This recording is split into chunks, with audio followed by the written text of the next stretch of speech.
recorded. Welcome to the Respectability webinar, Best Practices and Success in Inclusive Employment in the Hospitality Sector. Your speakers for today's program are David Scott, Director of Sales, and Leandra Collins, Human Resources Director, both with the Embassy Suites and Courtyard-La Vista Hotel and Conference Center near Omaha, Nebraska. Joining us is Dr. Valentini Kalargyrou, Assistant Professor of Hospitality Management in the Peter T. Paul College of Business and Economics at the University of New Hampshire. Audiocast quality is subject to your equipment, available bandwidth, and Internet traffic. If you experience unsatisfactory audio quality, please use the telephone dial-in option provided in your confirmation and reminder emails. If you have dialed in, operator assistance is available by pressing #. You may send questions at any time using the chat window located to the lower left corner of the presentation window. A question and answer session will follow the presentation.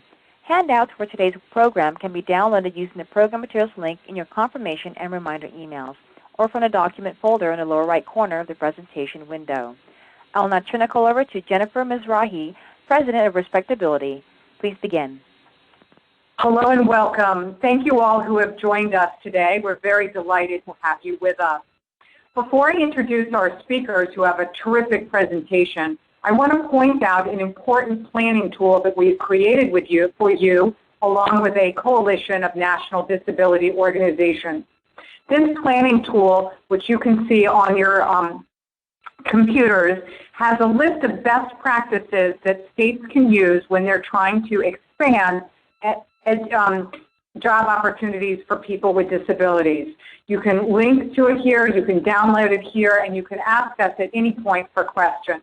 I also want to point out that we've created for each of the 50 states some data that will help you with your planning. It talks about how many people with disabilities you have, what kinds of disabilities they have, what their age ranges are, what your expected employment outcomes are, et cetera, et cetera. This is extremely important because as you're looking at this hotel program, you want to see, do you have the right population for this kind of work. We also have in that PowerPoint, we have a link to the federal contractors in your state. That is incredibly important because there's new regulations that all federal contractors, according to the new Section 503, are supposed to be including 7% of their employees be people with disabilities in all job categories. The links to all of those federal contractors in your state are contained within these PowerPoint presentations that you can link to here. There are many links in this PowerPoint presentation you're going to hear today, thanks to Valentini, who's put a lot of academic studies in. And these are actual live links so that you can go to the studies. And there's even a bibliography at the back that I think you'll find very useful, along with some other tips. Speaking of other tips, there's a free service that is available to you. It's called adahospitality.org. It's sort of a one-stop shop of a lot of different technical assistance and other kinds of guides to hotels and people in the hospitality industry that are working to become inclusive. So you can get free information here, and so that's your guide and your contact information. Now I'm very delighted to introduce our speakers. You heard their names already. Valentini, and you can see her bio here. She is a tremendous academic, and I just want to say that every time I read her reports, I'm just really thrilled because scientifically she does superb work, but she also makes the work very accessible and very usable and very practical. So I look forward to hearing her speak today. And for David and Leandra, I'm very much looking forward to hearing you speak because I actually visited the site that we're going to be covering today. I was delighted to go to these hotels to see this inclusive practice myself firsthand. It's really quite extraordinary, very inspiring.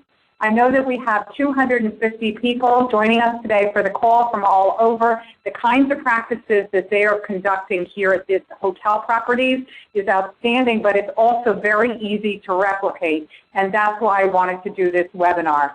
And so I'm going to turn it over to Valentini, who's going to start the presentation, and then we'll move to the practical experience of the hotels in Nebraska. Valentini? Yeah, hi everyone. Jennifer, thank you for the warm welcome and this great opportunity to share my research. I would like to acknowledge my colleagues from Paul College and co-investigators, Professors Andrew Haddonville and Peiju Kuo, and also my former research assistant, Antoly Volis. So today's agenda includes a presentation of the employer's perspectives in the hospitality and leisure industry, and also a comparison with other industries. Specifically, the comparison will be amongst the goods, the service-producing industries, and the public sector. Employing people with disabilities is not an act of charity, but a smart move for their bottom line. Thus, I will discuss the business case and gaining a competitive advantage when employing people with disabilities, and also talk about the consumer's perspectives in the hospitality industry when employing service staff with disabilities. Along the presentation, you can have access to the full articles, as Jennifer pointed out, discussed by clicking on the corresponding blue links on each slide, as you can see here. So, the first study was published in Cornell Hospitality Quarterly and examined the employer's perspectives on recruitment practices, strategies, and challenges in leisure and hospitality. The findings are based on a survey of 320 U.S. hospitality and leisure companies. Leisure includes arts, entertainment, and recreation, and hospitality entails accommodation and food services.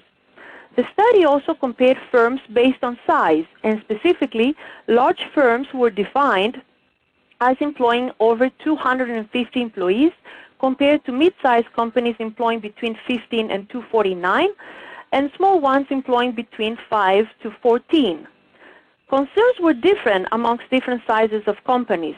Larger organizations are more concerned about stereotyping and attitudes against people with disabilities in the workplace compared to smaller companies. They are also more likely than small firms to actively recruit persons with disabilities and relatively less concerned about potential costs and the safety of those workers. This is justified considering the scale of cost and the effect of ADA provisions, which apply to companies of 15 employees and more.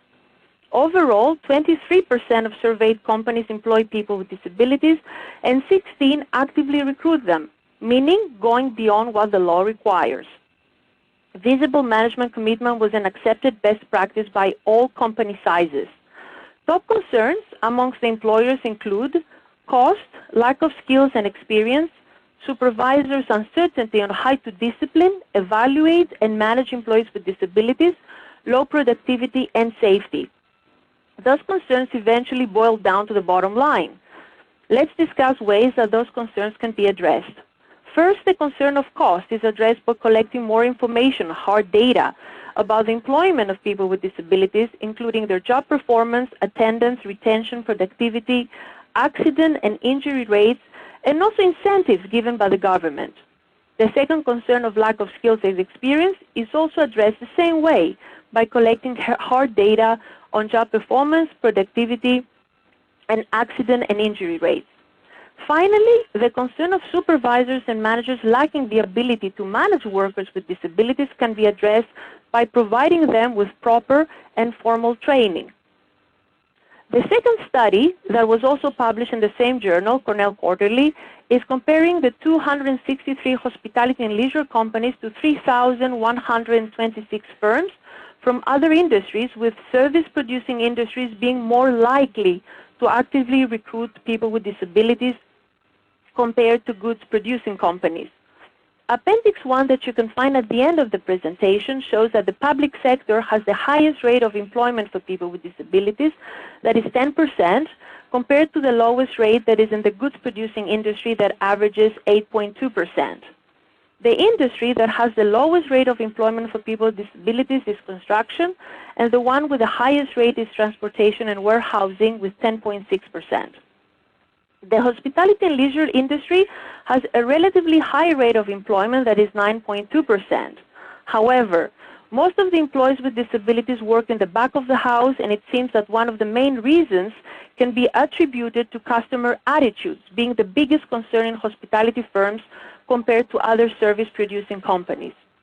These findings support the results of other researchers, which suggest that the high contact of customers with frontline hospitality employees might define the selection criteria, and physical attractiveness and attitudes might influence the suitability of employees. Furthermore, These findings allude to the possibility of discriminatory behavior based on stereotyping against people with disabilities. It is possible that managers who are concerned about negative customer attitudes may relegate workers with disabilities to the back-of-the-house positions. However, other studies have supported that travelers with disabilities may choose hotels that promote diversity over the ones that select employees to promote physical attractiveness, and customers will give their business to organizations that hire people with disabilities versus firms that do not. Going to the next slide. In this slide, I have included the results of two studies, both published in the Journal of Human Resources and Hospitality and Tourism. We examined Grant's resource-based model that was supported. In this model, competitive advantage exists when resources companies utilize are unique and different from their competitors. In the current economy, this becomes even more important since unemployment rates have been decreasing, and baby boomers are gradually retiring, resulting in labor shortage. Hospitality employers should begin integrating people with disabilities into their workforce as a strategy, underline the word, to address these gaps in unemployment. We studied national and international companies with strong disability inclusion initiatives, including Sodexo, Starwood, Marriott, Hyatt, Embrace Hotels, Acre Hotels in Europe, Mohegan Sun, and also McDonald's. A strong benefit of disability inclusion initiative is lower turnover that results from the increased loyalty and dedication of employees with disabilities. The majority of respondents agreed that an inclusive initiative will result in increased psychological safety. That is a sense of being able to show and employ oneself without the fear of negative consequences to self-image, status, or career. More specifically, it is the culture and support from the company that creates a not judgmental work environment and develops the best conditions for people with and without disabilities to work side by side. The basic values are set by top leadership, referring to the C-suite, which represent personal courtesy and respect. Workers often do not feel engaged because they perceive that the company will exist even after they leave. However, employee engagement that is negatively correlated with turnover increases when employees feel that they have contributed in supporting and assisting people in becoming successful in their work. Productivity will also be higher amongst people with disabilities under certain conditions. Finding a good match between people's abilities, specific job functions, and employees' long-term desire for work is the key. For example, if workers see their job as a transient job where they could make some extra money for a short period of time, then they might not meet desirable rates. Also, people with disabilities who live in a parental and highly protective environment might not achieve their highest standards of productivity. Only when people feel proud about their job and appreciate the opportunity they have been given to work and make a good living, then they take their work very seriously, and that is reflected in their productivity rates. Other benefits include improved innovation, since a diverse workforce promotes innovative ideas and problem solving, and a competitive edge when competing in diverse markets, since disability inclusion initiatives establish a positive image for the employer and increase customer service capabilities and customer satisfaction. In terms of the workforce, results showed that recruiting persons with disabilities helps to maximize workforce talent, and retaining workers with disabilities improves management skills and the psychological safety of staff collectively. More specifically, watching the daily satisfaction and zeal of people with disabilities was a changing force in management and non-management employees' lives. Furthermore, management improved because working with them provided with the opportunity to work with many different ability levels, making them more involved and understanding to the team members' needs. Lastly, it is reported that employees with disabilities help to positively alter the workplace by creating a barrier-free environment. Some of the challenges noted included stereotyping and skepticism when hiring people with disabilities. There is a misconception that employees with disabilities have lower attendance rates. However, this is usually not true, since they often use for doctor's appointments their vacation time and flex time. Similarly, a number of studies showed that people with disabilities have the same or even better attendance history when compared to typically able counterparts.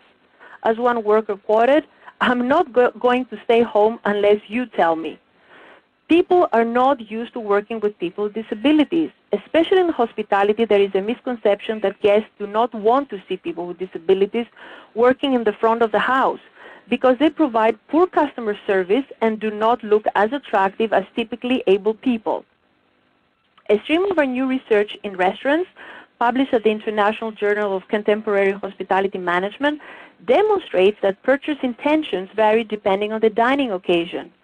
Consumers demonstrated a moderately positive purchase intention for a restaurant that employs a significant number of service staff with disabilities that was over 50%.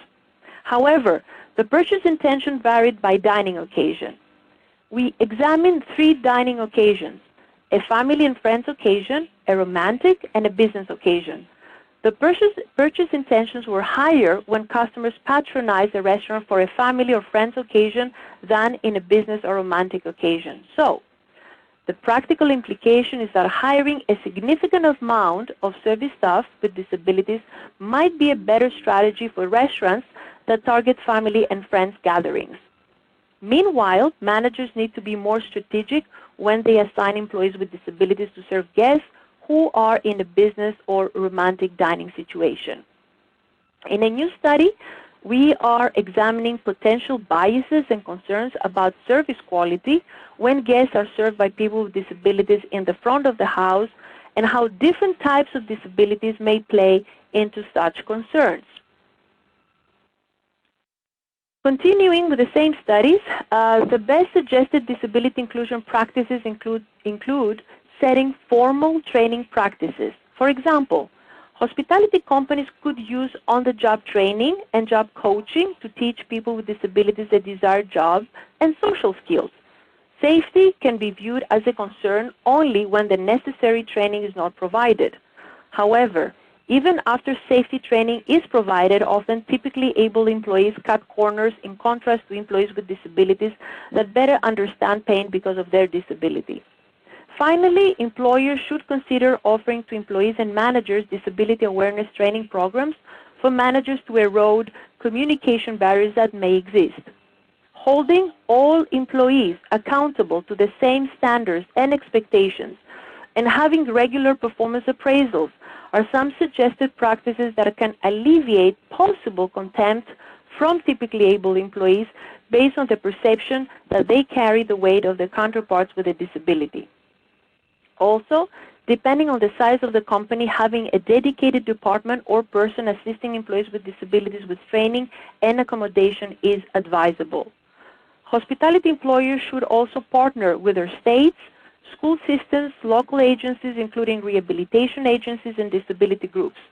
For example, partnering with school systems and vocational rehabilitation and workforce agencies, employers are able to identify interested employees with disabilities that show interest in gaining paid employment, but also have a knowledge of their clients, especially the ones that have a desire to become independent and successful.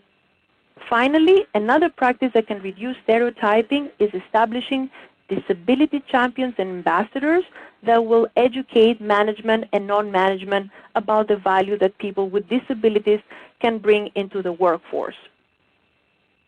Here is the graphic representation of grants resource-based model I discussed in the previous 2 slides. Companies using similar resources will experience the same productivity and will not have a sustained competitive advantage. Starting at the bottom of the graph, when a company has the opportunity to strategically recruit an untapped skilled and loyal minority, such as people with disabilities, and also develop disability inclusion programs, then it will reap several benefits, including a stronger and more diverse pool of applicants, and a better corporate image resulting in lower turnover, better employee engagement, improved reputation, and eventually a better bottom line. In conclusion, the hospitality industry has high levels of employee turnover, resulting in companies spending thousands of dollars in recruitment and training costs. In addition, as the economy recovers and voluntary turnover increases, And as the workforce is aging, companies should tap into underutilized human resources that can give them a competitive advantage. People with disabilities are highly loyal to their employers, resulting in low rates of turnover and high retention rates. Creating a disability-friendly culture where people with disabilities can have a meaningful employment, maximize their full potential, and be viewed as assets, not costs, is crucial. This can be achieved by showing the hospitality industry what disability-inclusive programs can do to their business bottom lines. Matching workers' abilities with the right position will ensure satisfactory productivity and performances, and also providing the appropriate training will create a disability-friendly culture, high employee engagement, and ensure low rates of accidents. David and Leandra will talk more about their initiative and success stories with Embassy Suites and Project Search. The best way to convince the skeptics is to show them that the model works. 50 years ago, women faced discrimination, but with legislative support and time, this changed, and today, half of the workforce is comprised by women, with a big number working in management and top leadership positions. In a similar way, when people with different kinds of ability work side by side and are held to the same standards, then the new model gradually becomes an accepted norm. It becomes the typical. My future research will continue studying customers' behaviors and attitudes when served by people with disabilities, but preliminary findings show that guests are accepting to people with disabilities working at the front of the house. At the end of the presentation slides, you will find references for the articles that I discussed during my presentation, including my work and other scholar studies. So thank you everyone for listening and looking forward to your questions. Jennifer, I turn it over to you. That was fantastic. And now we go to the practical frontline use of Leandra and David. Thank you so much. David Scott here, and I first connected with Valentini when I heard about the restaurant study. I love the idea that people in the front lines actually make a difference, and if they have a disability, it actually enhances the revenue. I reached out to Valentini to say, well, I have a hotel that has a family-style restaurant at one time of the day. It becomes a corporate-style restaurant, and then a romantic restaurant, usually on Valentine's Day. So I'd be interested to see how that works, but from our side, the best-case scenario already I've learned is to make sure our frontline people are obviously during that time when the families are attracted. So I thought I'd throw that one out there. That's how I connected with Valentini, and we've been talking ever since. Let me give you an overview of what Leandra and myself will throw at you. And really we're looking at our experience directly with Project Search, and I'll talk about that in a second. It's a program we have on site here at the hotel. I'll touch a little bit more about the hospitality industry, and remember, my perspective is from the sales side. I see what's going on with the customer impact and actual sales benefit to the hotel, and then I've asked Leandra to join our side of it because she gets into the nitty-gritty of what actual positions we have available. So she'll touch on, obviously, understanding what those individual positions are, how to make sure you're applying for those positions in a manner which makes sense and can work for your applicants or for yourself, and more importantly, some of our success stories. And ours is only a short time working in the world of disability employment, so hopefully ours will give you some ideas. So let's move forward to Project Search. I quickly jump onto a soapbox here. We partnered with Nebraska Vocational Rehabilitation, and our local school district is Papillion-La Vista School District. So there are different scenarios in different states, but it's a transition program for students in their last year of high school. The idea is they come to a host site, in our case a hotel, and what they do is they have the classroom on site, and they go through 3 rotations of 10 weeks each. So they're actually on site for 30 weeks in total. And what they're doing is just for themselves learning about where they fit. The assumption is hospitality is something they're interested in. That's why they've put their hand up to participate in the program. And they come along for 30 weeks on site. And we first had our class from 2012 to 13, and then we've had the second class that graduated last year in May. And out of those 2 classes, we've had 17 graduates.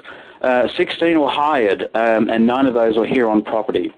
So you can see those stats in front of you, but the impact, I want to touch on that a little bit more, has been phenomenal. Certainly I've applied for a few awards within the Embassy Suites brand and the Courtyard by Marriott brand. We've won those because we're making an obvious difference. But the program itself began back at Cincinnati Children's Hospital in 1996, and we're just one of over 300 of these programs, and I'll say across the world. They're in at least 40 states, not totally all 50 of the states here, but in Australia, Canada, and the UK as well. So it's a program that works, and it's not just in, they actually started in hospitals, and hotels are actually a new location for host sites, but it really fits in all sorts of industries. So if you are interested, please connect with your local vocational rehabilitation organization, and they can go from there. But it's a program that we host. So what I find is that the first focus is, why do we do this? From the Project Search program in Cincinnati, they did it because they realized they had some high turnover in the hospital. And from our perspective, we went through the process of saying, well, let's just see if we can help these kids get a job after it, and let's see how they fit. And the impact they've made has been, in my mind, phenomenal, because on one side you've got the students progressing, and when they first come through, they're all very, very lacking in confidence, and they're shy, and they're just getting to know where they fit in. And once they get accepted and their confidence begins to build, and they're learning employable skills, and they're excelling at those skills and improving at those skills, and they're really setting some standards. Suddenly our managers and supervisors, our mentors, the people that just work side by side were impressed by the kids and worked harder themselves. So it's almost like the tide rises and all the boats come up, and that's what happened in our place. I felt the standards came up. And as you might put a badge on someone, let's say I'm a banquet captain, or I'm a whatever my position might be, a front office person, we would have interns, of course, and so you would know you wouldn't necessarily get the same service level. And we realized that we needed to make sure the guests at the hotel understood that we had a Project Search program, and these people weren't necessarily going to be able to give them the full service because they're obviously not fully trained. When that program began, and that wasn't in the first year, more in the second year, and it's not that we were trying to hide the students, we weren't sure how the students fit into the program at that time. What we found is, as we were able to share what the program is all about with our guests, going back to the discussion of the benefit to restaurants, we had a fabulous response. If people felt they were at a hotel, the Embassy Suites, and they could have got a better price somewhere else, they chose to be with us because we cared, showing that we were looking to help, in this case, students go through the program and also now get employment. So they supported our case, and they aligned their own personal mission with our mission, which is to help make a difference. So I get all excited about the program because it has made such a difference to our guests, to our associates. The survey scores that the guests fill out, they all have gone up. So there's, again, that rising of the tide and all the boats go up. Is the metaphor I'm throwing out there, and we just also want to make it work for them. And the nice part is these guys are all still hired, and I think we've had one leave, and that was a need area. But when you think of the turnover in most other areas, in most other hotels, the idea that they're still hired with us shows that they're committed and they stay with us. And the exciting part is that we're their family, and I think that's something that the people who work with them directly get excited about too. So let's move on. Let's go on with what we're touching on here, which is what is hospitality? What's the program? I know that Valentini touched on it. Yes, it is everything to do with lodging, everything to do with restaurants and theme parks. And really, when you go through that mindset, anytime you're traveling somewhere and you need some sort of service, it's going to come under the mindset of hospitality. So bear in mind as far as that's concerned. But also bear in mind that it's the #1 industry for turnover. And the reason for that is because, well, if there's an issue with an economy, be it locally or at a national level, someone's going to say, well, do we really need to spend money on that trip? And if it's a leisure destination like Hawaii, what a fabulous place when I'm living here in Omaha, Nebraska, or California or somewhere else, they're going to think second about spending those dollars, and hence the impact directly on the industry. So what happens is you have people, therefore, not necessarily attracted to working in that industry because the payment system is maybe a little bit less. The costs are going to be higher, and the longevity is a problem because what happens is if you've got to turnover staff, you've got to go ahead and keep hiring and keep training. So what happens is in these frontline levels where Glenn is going to talk a bit more about the details, the perks that we throw at our staff would be things like having a fun environment, working as a family and a team, and then the travel benefits as well. So the main thing to remember from our industry is think when you travel, anyone and everyone you come into contact with, and then think high turnover, and then think of all the different levels and jobs that you come in contact with. I will pass on now to Leandra to touch a bit more on the absolute details of those some of those entry-level areas. Over to you, please, Leandra. Thank you, David. The hospitality industry, and specifically the hotels, offer a variety of jobs. Most typical departments include guest services, housekeeping, food services, and engineering. Depending on the hotel, the size of the hotel, many full-service properties also offer job opportunities in culinary, banquets, administrative, and sales areas as well. So to give an overview, I'm going to give some specific jobs in each of these areas and some of the qualifications and the requirements that we specifically look for at our property.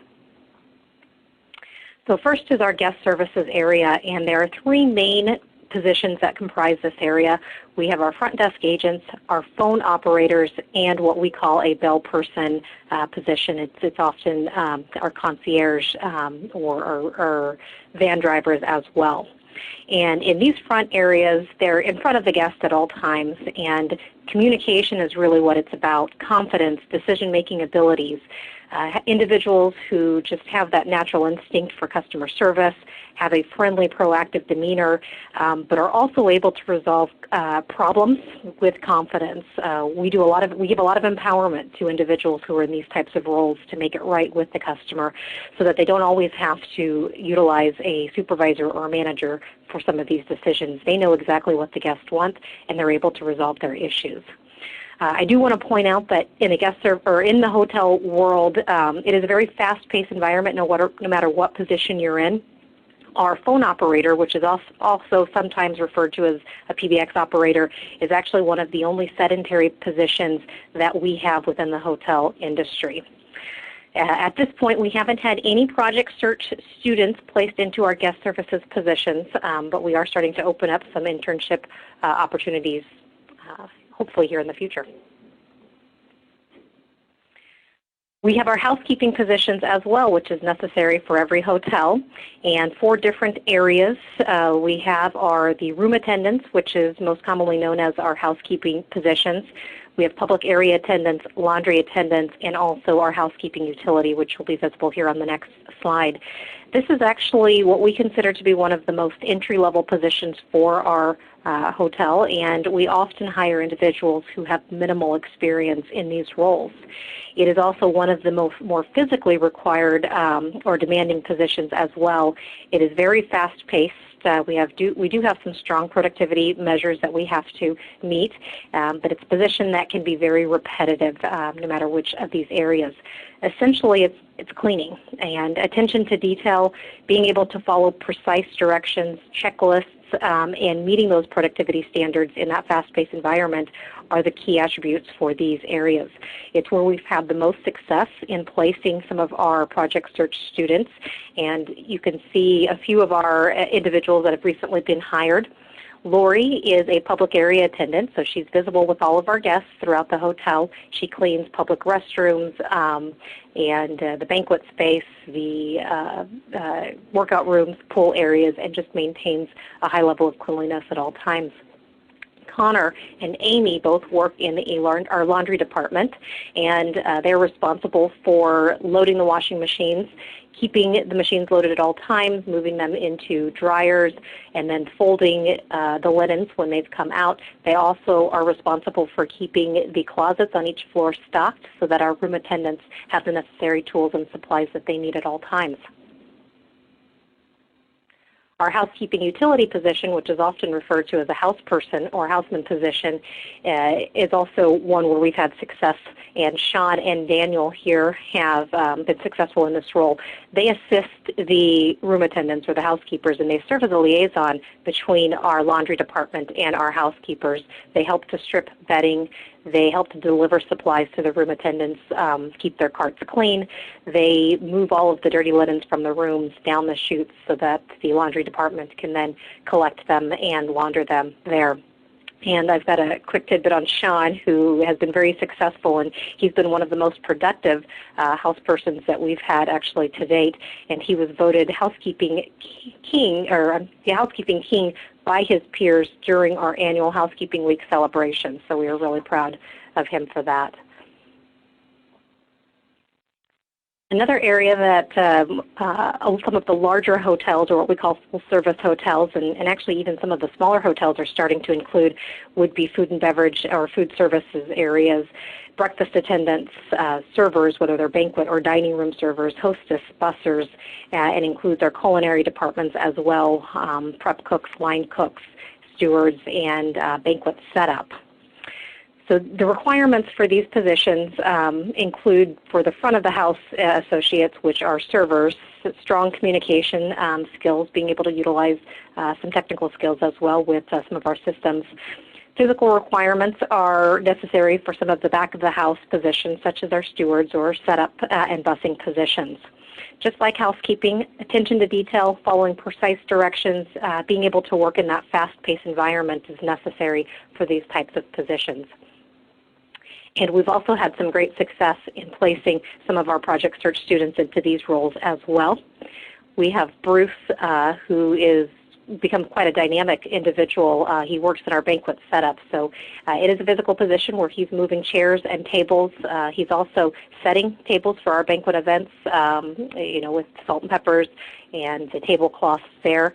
He does get to interact with some of our guests and has taken a keen role in doing that. And then we have Joey and Darian, who have come on board as any good culinary professional does. They typically start in the kitchen in the steward position or the dishwasher position, and both of them have actually transitioned and worked their way into a prep cook position. And I want to point out that our culinary department, and specifically the prep or the line cook positions, really require an advanced skill set. Our cook positions often require an associate's degree in culinary, particularly in our banquet department areas. And so we're really proud of Joey and Darian to take on this type of career and to be able to utilize an advanced skill set to be able to prep food, read the checklist, follow the directions, and they do some light cooking now and are going to slowly be advancing into some more of the heavier banquet meals as well. So they're going to be, they've done very well for our property. And then lastly, we do include a few more technical positions, such as our maintenance, utility, and our administrative positions as well. And these positions as well require some very strong technical computer skills. They don't tend to be repetitive. They do require a lot of independence and some decision-making abilities as well.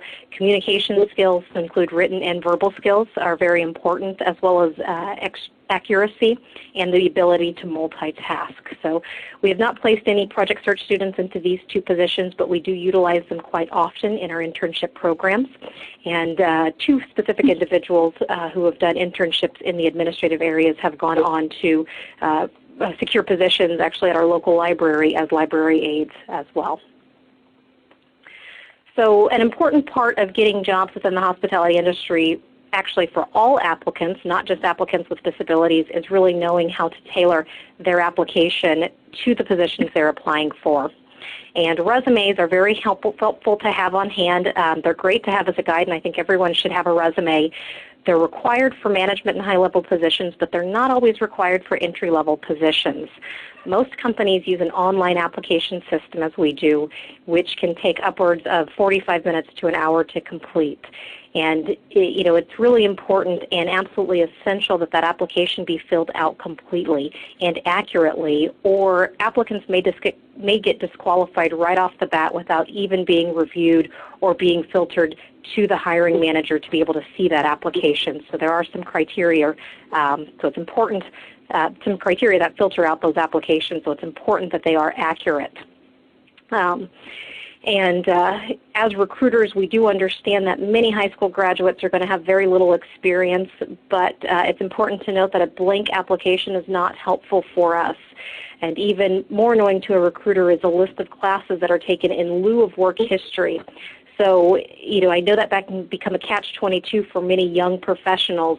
And as a recruiter, I really encourage individuals to list all of their volunteer work on the application or any positions, internships that they've done, giving me a detailed list of responsibilities and tasks that they've been assigned, work that they have performed, whether it be in a voluntary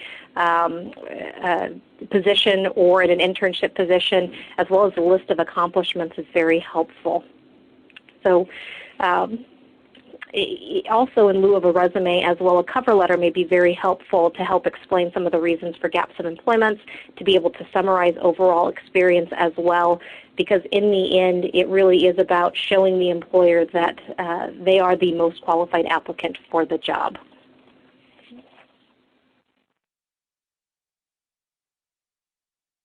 That kind of wraps up a brief overview of some of our positions in the hospitality area and some of the requirements that we have, some of the things that I specifically look for as well with applicants coming through. So I will turn it back to Jennifer to be able to open up to questions. Leandra, David, and Valentini, those were three really helpful presentations. We're going to turn it over to the audience to ask questions. Operator, can you explain to the audience how they can send in their questions at this point? Yes, if you'd like to submit a chat question, please type it in the chat box lower left corner of your presentation window, or press 7# to queue up for verbal questions.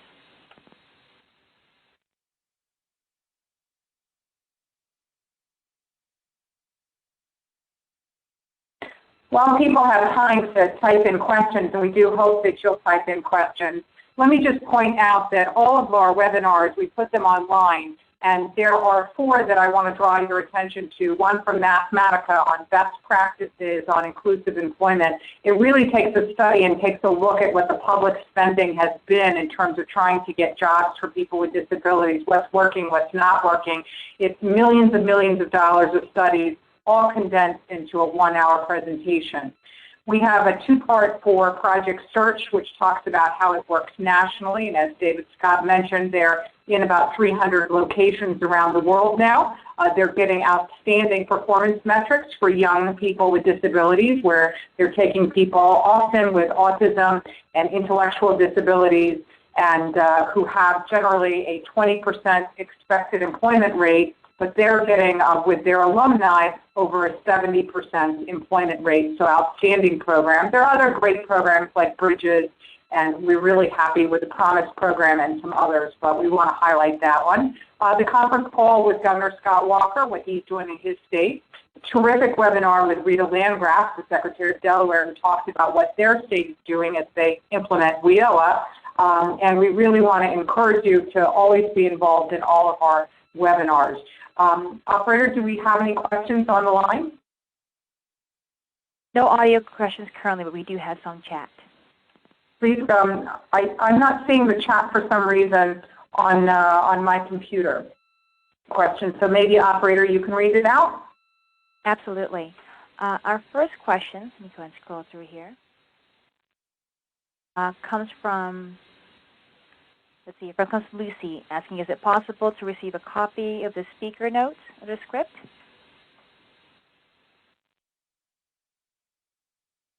Well, we will be providing a transcript that will be on our computer later on our website. We'll also place this on our YouTube channel so that if you want to watch it again, you can. So again, we will have this on our YouTube channel. We will also have the transcript.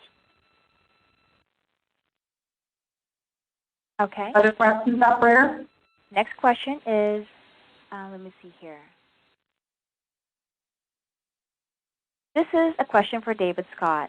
I work for a school district that is currently working in a coalition to establish a project search in Lake County, Illinois. We are currently in the process of identifying a host business. Would David be willing to be a reference for us for the project search program? The answer to that is absolutely, Brent, and I've already forwarded my contact details to his email address, which he later left in that same chat box. Thank you, Brent, and that's to anyone else who's interested in reaching out to someone who can speak on behalf of what the impact is on the business of a project search or any transition program. My pleasure. Next question from Salima. A question for Leandra. What is the distribution of disability types that are represented in Project Search students? Example, physical disability versus cognitive versus sensory versus developmental. Most of the students we have entering the Project Search program have some type of learning disability. We have had several who have also had autism of some level on the spectrum as well. We have had in our 17 students, one of them who has had a physical disability of being completely bound to a wheelchair, and 2 or 3 of those individuals who have had some mobility impairment with regards to being able to get around and walk with assistance or aids. A lot of these programs, what is happening is that you have students who are not diploma bound. Let's imagine they're 19 years old and perhaps they read at a 2nd grade level. They can legally stay in public school until they're age 21. But if they're 19 years old and they're reading at a 2nd grade level, rather than getting more academic instruction, they prefer to have the practical instruction of being in a work site. So essentially the classroom is moving to the work site. So whether it's a hotel in this instance or a hospital, as David Scott mentioned, but also they're very, very successful in locations that deal with senior citizens, like retirement homes or other senior living opportunities, that they are working and getting their job skills during the school day. So these are students, and this is their school. They're not getting paid while they're in the Project Search program. They're doing essentially apprenticeships. It is at the end of the program that they get into the paid employment. As David Scott pointed out, they are hiring at his hotel there. Leandra is in his hotel. Many of them are being hired to be paid staff at these hotels, but the ones that aren't being hired there because maybe they don't have the positions for them at that moment are getting hired elsewhere.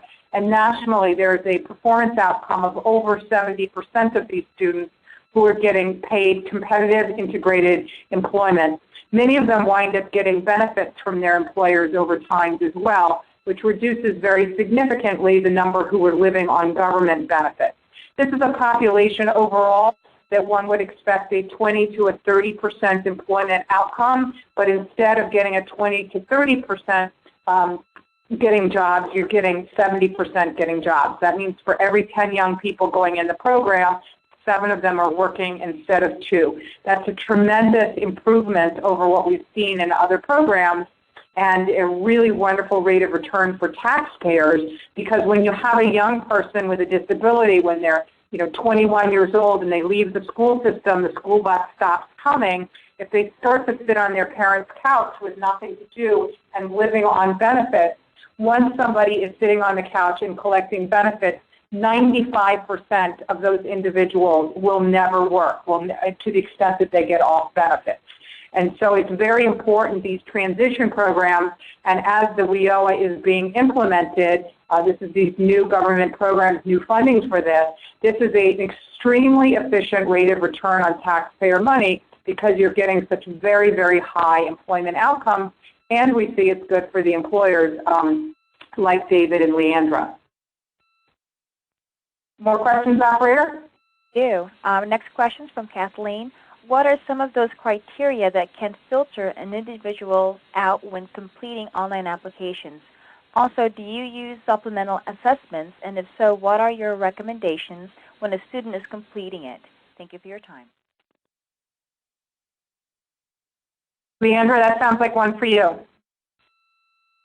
Absolutely. It's a great question because different recruiting systems have varying degrees of complexity. For our particular system, applicants will be screened based on just meeting the basic general criteria such as age and the ability to work in the U.S., provide documentation, and submit to the background screenings. Additionally, we also filter based on availability. In the hospitality industry, we look for individuals who have more of an open availability, can work nights and weekends. If an individual wants to work on Monday through Friday for a particular position, that is not what we would need from an availability standpoint. Wage criteria as well is something that we look at. But in the body of an application, anyone who does not fully complete the employment history or who states "see resume" is an individual that will get filtered out, because the employment application is the one that actually gets signed. That's what we do references and background checks, employment verifications based on, is the information provided in the actual application, not in the resume. References need to be provided, phone numbers, contact information for our application system as well. We do go through a supplemental assessment, and this can be difficult for a lot of our positions as well, and we do see some higher ratios for certain positions of individuals or applicants who do not pass the screening assessment. And it is a series of questions that are tailored to either supervisory, customer service, guest-related, or reliability are the three different assessments that we have. In my opinion, the best advice or the recommendation I would give to applicants who are completing these assessments is to be consistent. A lot of the assessment questions are asked repetitively. They're just phrased in different ways. And if you are not consistent in answering those questions, then that will kick back kind of a score based on how you answer those questions with regards to rating the applicants on a strong applicant or an average applicant, or an applicant that is not referred by the system based on how they answered those questions there. A lot of the questions are also given answers based on I strongly disagree, I agree, and I strongly disagree as well. Although I don't have any certainty on this, one of the suggestions I have is to think carefully of how you answer those questions as well. So that's specific to our recruiting system and some of the things that I've found. Thank you. Operator, other questions? Yeah, we have several more. Next question is from Megan for Valentini. What type of research do you, Valentini, feel is still needed in the field? I think we need to, the field that we're working right now is to understand better the customer attitudes when it comes, when they're served by people with disabilities, just to see if there is really stereotyping in terms of people thinking that people with disabilities cannot work in the front of the house, because there is that misconception, because they cannot multitask and they're not physically attractive to do that. So what we're doing right now is we're doing an experiment, and we're testing 3 different kinds of disabilities. So the one scenario is a front desk agent that does not have a disability. It's an actor. And the same person also checks in the same guests walking into the hotel. And then we have the 3 other types with disabilities. So the one is amputated, doesn't have a hand. The second scenario has a visual impairment. And the third scenario of disability is that has a hearing impairment. And the last one is that that has a big patch on the cheek. So it has like a birthmark on the cheek. The service is exactly the same, and what we're doing was just checking if the perception of the service quality amongst these 4 different scenarios is consistent. And the first findings show that the perceptions are the same regardless of disability, which is very positive right now. So I think we should do more on that. Very interesting. Operator, because we're tight on time, maybe you could read a series of questions, and then each of our speakers can really try and wrap them together, their answers. Okay. Question from Margot. Can you please discuss work opportunity tax credit in your industry? And also, if there is no volunteer experience or professional experience, why would related coursework be considered annoying to a recruiter? I can take that one.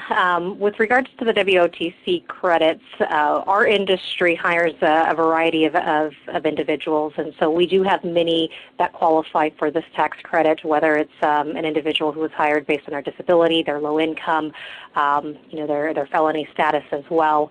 This can be very beneficial to some particular businesses. In our particular business or setup, we have, a corporate office, and then we've got many franchise hotels in which our corporate office manages. And what's important to us here at this property is some of the benefits that come directly off of our bottom line.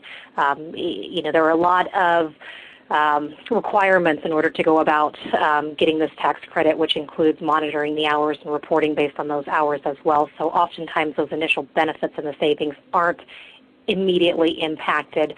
The one thing that I would say in addition to this credit is to maybe reach out. We actually have a new program here through Goodwill Industries here in Omaha.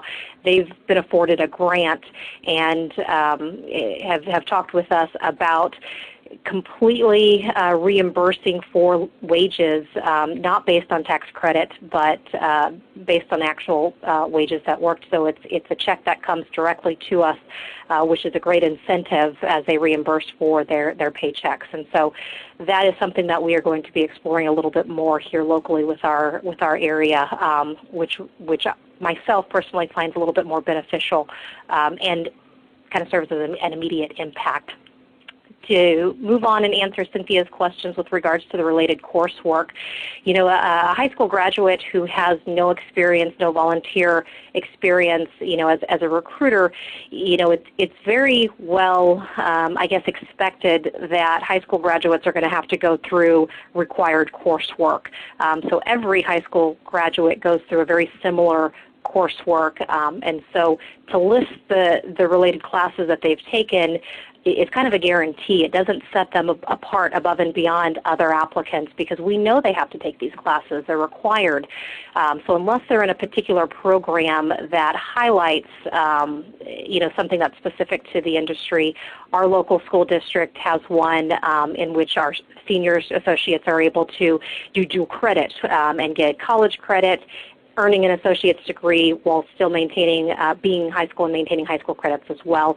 That would be something that would be above and beyond just the typical high school student that we would want to see because it's related to our industry and kind of serve some more experience or some more knowledge beyond just your typical required high school coursework. Can I ask Liana, do you have any college graduate applicants or they're mainly high school graduates?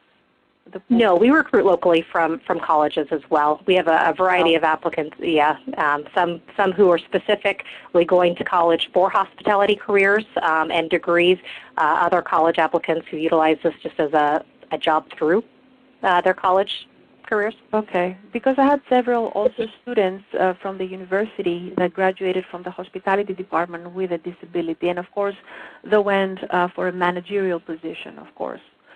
Mm-hmm. So I was wondering if you have a lot of those, and very often the disability is not visible. So this is also another thing that you cannot really know. Sure. In the beginning, yeah. And we recruit. One of our major recruiting sources is actually hospitality degreed individuals, and from hospitality degreed programs. Obviously those are the individuals who have strived to be in this industry and want to be in this industry, and so they're a great recruiting source for us. The one thing that we kind of go back with that is that, as any new graduate comes out of, college, no matter what degree, I think there's always an expectation that you're going to jump into a management position, making a certain level of income.